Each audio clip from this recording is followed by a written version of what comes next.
గురుగారు అదే విధంగా ధనుస్సు రాశి వారికి ఈ సంవత్సరం ఎలా ఉండబోతుందండి?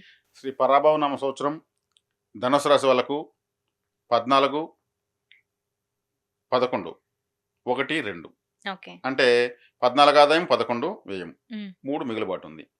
ఒకరు గౌరవిస్తే ఇద్దరు ఇబ్బంది పడతారండి. హ్మ్. ఒకరు గౌరవిస్తే ఎందుకు అంటే మీకు మిగులుతా ఉంది కాబట్టి ఈ ధనుసు రాశి వాళ్ళకు హ్మ్. ఈర్ష్యతో ఇంకొకరు ఇంకొకరు దిష్టి యాడ్ పెడతారు. అవుతున్నారు. ఓకే. జనరల్ సైకాలజీగా తీసుకోవచ్చు. అవును. ఇలా పోతే ప్రధాన గ్రహ సంచారం ధనుసు రాశి వాళ్ళకు గురువు 7వ ఇంట్లో ఉన్నాడు. హ్మ్. చాలా మంచిది. అదేవిధంగా రాహు 3వ ఇంట్లో ఉన్నాడు. చాలా మంచిది. ఈ గురు రాహులు కోణంలో ఉన్నారు. హ్మ్. ఇది మంచిది. కాబట్టి ధనుసు రాశి వాళ్ళకు వీళ్ళ యొక్క బలము, బలహీనత ఏమంటే వీళ్ళకి గాని వీళ్ళ పాటికి వీళ్ళు వదిలేస్తే వీళ్ళు చెడిపోతారు. హ్మ్. వీళ్ళకి చెబుతూ ఉండాలి. ఓకే. టార్గెట్ ఇస్తా ఉంటే వీళ్ళు ప్రపంచంలో వీళ్ళు చేయలేదంటూ లేదు. ఏమైనా చేస్తారు. హ్మ్. వీళ్ళు టార్గెట్ ఇస్తా ఉంటే చాలు. వీళ్ళు చేయిందంటూ లేదు. హ్మ్. వీళ్ళకి తెలియదంటూ లేదు. తెలియదని కూడా తెలుసుకొని చేస్తారు. ఓకే. గురువు ఇప్పుడు రాశిని చూస్తున్నాడు. అంటే రాశిని చూస్తున్నాడంటే గురువు అంటే ఏమి నేర్పించేవాడని అర్థం. ఈ హ్మ్. రాశ్యాధిపతి రాశిని చూస్తున్నాడు. హ్మ్. చాలా మంచిది. చక్కగా గురుబలం ఉంది. మంచి స్థాయికెళ్తారు. ఓకే. రాహు 3వ ఇంట్లో ఉన్నాడు. 3వ ఇంట్లో రాహు చాలా మంచిది. హ్మ్. 3, 6, 11లో రాహు, హ్మ్. శని, కేతువు, కుజుడు, రవి వీళ్ళంతా బాగా మంచి ఫలితాలు ఇస్తారు. హ్మ్. కాబట్టి ఈ 3 రాహు, 7 గురువు మంచిది. అర్ధాష్టమ శని జరుగుతా ఉంది. హ్మ్. అది జూన్ వరకు తాకడ ఎక్కువ ఉంటుంది.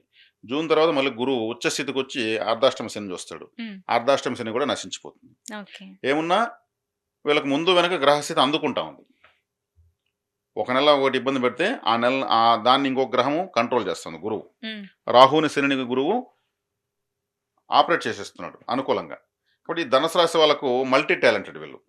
వీళ్ళకి టార్గెట్ ఓరియంటెడ్గా కానీ వీళ్ళు చేస్తే ఇక జ్యోతిషం అవసరం లేదు, గోచారాలు ఇవంతా ఊరికి టైం పాస్ కోసం మాట్లాడుకోవాలి. హ్మ్. ధనుసు రాశి వాళ్ళకు ఎప్పుడు ఏదో ఒక టార్గెట్ పెట్టుకొని ఉంటే వీళ్ళు మొత్తం ప్రపంచాన్ని మర్చిపోతారు. దానిపైన పడిపోతారు. ఓకే.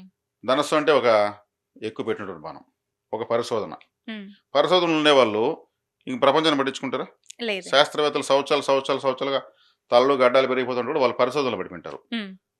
వాళ్ళ ఆకలి, దప్పులు, నిద్రలు కూడా గుర్తురావు. రేయింబవళ్ళు కష్టపడతాంటారు. హ్మ్. అంటావా వీళ్ళు అందుకే వాళ్ళు గురువులు అవుతారు ప్రపంచానికి. ఓకే.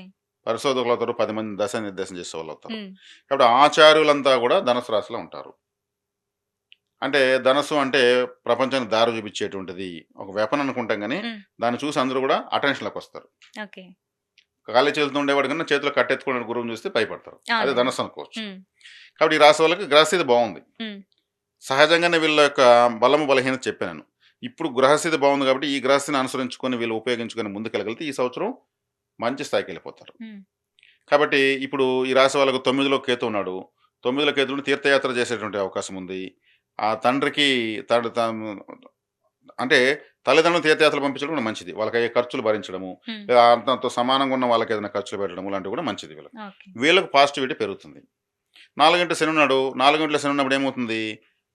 గృహ, వాహన, విద్య, బంధు స్థానంలో శని ఉన్నాడు. హ్మ్. ఆయన పీడ పీడ చూపిస్తాడు. హ్మ్. కానీ గురువు జూన్ నుంచి ఆయన కంట్రోల్ చేస్తాడు. కాబట్టి ఓకే. అర్ధాష్టమ శని పైన కూడా బాధపడాల్సిన అవసరం లేదు. హ్మ్. అది ఉన్నా లేనట్టు అనే పరిస్థితికి వచ్చింది. ఓకే. కాబట్టి ఉచ్చ స్థితిలోకి గురువు వస్తున్నాడు అష్టమ స్థానంలోకి. హ్మ్. అష్టమ స్థానమే అయినా కానీ వీళ్ళకు ఆర్థికంగా బానే ఉంటుంది. హ్మ్. ఎందుకంటే స్థానాధిపతి రీత్యా 8వ స్థానం అయినా గాని గురువు రాశ్యాధిపతి కాబట్టి వీళ్ళ యొక్క కృషికి తగిన ఫలితం బానే ఉంటుంది. హ్మ్. అష్టమ స్థానం అంటే మామూలుగా దుస్థానం అంటా ఉంటారు. హ్మ్. కానీ ఈ ఈ రాశ్యాధిపతి అష్టమంలో ఉన్నాడు కాబట్టి చేసిన దాని ఫలితం మాత్రం ఖచ్చితంగా వచ్చే తీరుతుంది. ఓకే. కాబట్టి అష్టమ శని వల్ల గురువు వల్ల భయపడాల్సిన అవసరం లేదు. హ్మ్.